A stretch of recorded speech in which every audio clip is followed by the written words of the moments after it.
Azərbaycan Prezidenti İlham Əliyev ilə Özbəkistan Prezidenti Şəfqət Mirzəyev arasında martın 19-da telefon danışığı olub. Bu barədə Azərbaycan Prezidentinin mətbuat xidməti məlumat yayıb.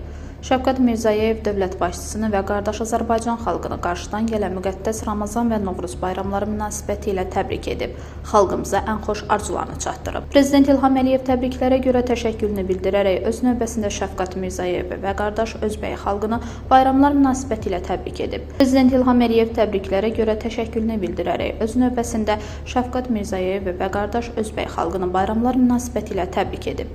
Özbəkistana gələcəkdə də firavanlıq və rifah arzulayıb. Telefon söhbəti zamanı həmçinin Azərbaycan-Özbəkistan strateji müttəfiqlik münasibətlərinə toxunulub. Əlaqələrin bütün sahələrdə uğurla inkişaf etməsindən məmnunluq bildirilib. Azərbaycan və Özbəkistan prezidentləri yaxın şərqdəki mövcud vəziyyətdən narahatlıqlarını ifadə edib, gərginliyin siyasi diplomatik yollarla həllinin vacibliyini vurğulayıblar. Telefon danışığı əsnasında həmçinin qarşılıqlı maraq doğuran məsələlərə və gələcək təmaslara dair fikir mübadiləsi aparılıb.